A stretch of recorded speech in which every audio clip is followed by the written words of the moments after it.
if the heart is dead, if the heart is going to be dead, right? The self becomes very rebellious. This is what it wants. It kind of tries to figure its own. And this is where we call this a nafs ammara bisu, the nafs that commands itself towards evil. It almost feels compelled to do evil. It can't help itself, can't stop itself. And that's why you see people sometimes they just can't help themselves evil. Even if you give them the most logical reason. You can sit there for hours, give them the logic. Listen, what you're doing is wrong. This is not helpful. This is not good for you. You're going to hurt yourself. This is going to hurt your health. But no matter how much logic you give them, the heart is dead and is not able to deal with the nafs, to overcome that nafs that is compelling. Sometimes the heart is alive. But when the heart is alive, it starts to feel bad. And that's a good sign. That's a good sign. When you stop, even if you do something bad and you stop feeling bad, that's a good sign. It means there's something in your heart that tells you, your heart is alive. You're not dead. Because your heart is dead, you're like, it doesn't matter. Right? It's like you see sometimes you hear these psychopathic murderers, they just kill and they don't feel anything. No remorse, nothing. And for some of us, like if you hurt a fly, like, I feel so bad, I killed a fly today. I can't sleep at night, right? It just hurts you, right? You feel like I took a soul away, I feel really bad, right? It just hurts you. You feel like you feel more conscious. So the idea is that you start regretting. And sometimes you reach this level of nafs mutma'inna, right? This tranquil self. Now here's the key thing. These three stations, the tyrannical, regretful, and tranquil, they're not bus stops. You don't say, all right, when you're 25, you started, when 2 years old, you started tyrannical. By the time of 18 years old, you become regretful. And by 40, inshallah, you become tranquil. That's not how it works. It always shifts. You might wake up in the morning, mashallah, you prayed fajr, read Quran, do adhkar. A tranquil self. Alhamdulillah. You go out, drive away, some idiot crosses you. You start shouting at them. You jump to tyrannical self. And later on, astaghfirullah, shouldn't have done that. Your regretful self picks up. But the question for you is, which one are you mostly at? Are you mostly at the tyrannical self? Are you mostly at regretful self? Are you mostly at a tranquil self? If you're either one of these two, how can you push yourself? How can you improve? And this is what comes to rituals, to salat, to Quran, to adhkar. Improve your heart, strengthen your heart, strengthen members of Allah subhanahu wa ta'ala to help build you up a little bit out of these stations and get you closer and closer of being tranquil. Now, the interesting thing is this idea of disciplining the self, of holding yourself accountable, is a running theme across all self-development sort of frameworks. In fact, any successful man or woman of history, Muslim or non-Muslim, you would notice that discipline was the thing, right? They wake up early, they work hard. Like there's certain aspects of their life. They knew how to control their self, even in a worldly sense, even if in a dunya sense, but they learned how to discipline their self, and that discipline of self got them the success in their life.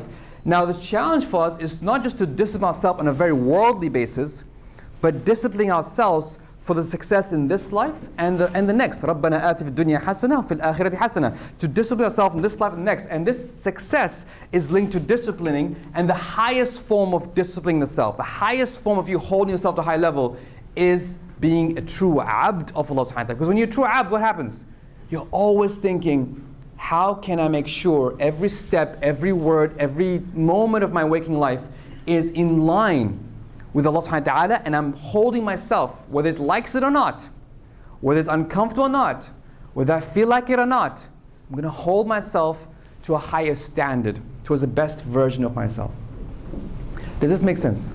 Yes. Any questions? Yes, please. You said the self sort of moves between the three stations. But then if you always fluctuating between the three, how do you know if you're progressing? Because you might be there and you go back here for a longer period. Is there any progress? Because got it. And the fact that shift is actually, this is the genius of Islam. You never get to a point like, alhamdulillah, I'm done. That's a genius. You never know. You might be drunk for a long time, and then last few moments before you die, you do something stupid and you jump tyrannical. And we hear the stories, right? The stories in the Quran about the person who was worshipping Allah subhanahu wa ta'ala for 70 years. And again, once you lose guard, that's why being very careful, never feel like, yeah, I made it, alhamdulillah. I'm good. The moment you think I'm good, it's downhill from there. And that is the genius of Islam. Allah says in the Quran, وَعْبُدْ رَبَّكَ حَتَّى يَأْتِيَكَ الْيَقِينَ. And be a abd of Allah subhanahu wa ta'ala. Worship Allah subhanahu wa ta'ala until death meets you. Until those last moments, because you never know. Shaitan will come, especially at death, will come so hard to win you over. Because that's the whole, the challenge is not being confident.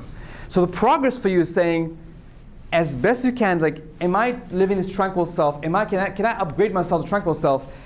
And the moment you feel yourself like, oh, I'm sliding, ask yourself, we'll talk about the idea of, there's ups and downs to life. We'll talk about the progress.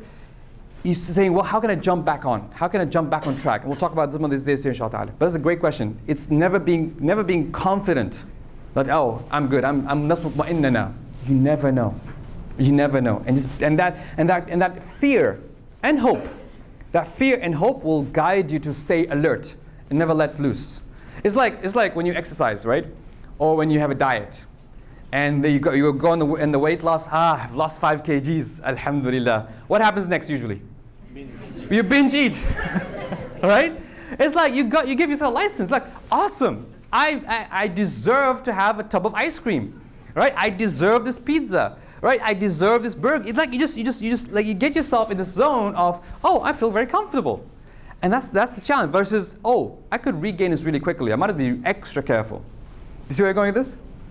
You good? Awesome. Any other question? Yes, please. Is there some sort of practical checklist that we could use, or that you have that we could maybe check against to see if we are really on the on that path to being a true worshipper of Allah, and just check like what you said about the balance of whether when we're going between the tranquil, tyrannical, yeah. Understand, the challenge, of course, is that's like all-encompassing, right? That's like saying, I want a manual for my life, right? And all of us are in different contexts. Some of us are parents, some of us are children, some of us have different contexts. The question is, it's not about having these routine sort of checklists for ourselves, but being conscious. The Imam Ibn Qayyim talks about contextual worship, right? What does contextual worship mean? Contextual worship means at every moment saying, what is the best thing I could do to be a abd of Allah subhanahu wa ta'ala in this sense? For example, let's say you have young, healthy parents, right? Your parents are young and healthy. That by itself, so that gives you some free way to do other things, to travel, to work harder, to to do other projects, to get involved in so many things. But let's say now your parents are getting very old, right, and very sickly, and they need your attention. The best version of yourself then is now to say, I need to reduce my performance in some areas and increase my performance as a daughter or a son. So that contextual worship, like you recognize what is the context I'm in, and just study. For example, you're traveling. I'm traveling. What is the best version of myself while I'm traveling? How does Allah subhanahu wa ta'ala want me to act while I'm traveling? I'm at home. What's the best version of myself at home? I'm with my children. What is the best version of myself of being abd with my children? So that contextual, that's the challenge. How do you develop that contextual sort of work and being conscious? And those comes, and if it's something you don't know, that's why alhamdulillah, this country is blessed with ulama. You can ask them, like, what is the haqq of Allah subhanahu wa ta'ala in this regard? How can I fulfill the huquq of those around me? And that's why you ask yourself those questions, making sure that you're always aligned with being an abd of Allah subhanahu wa ta'ala.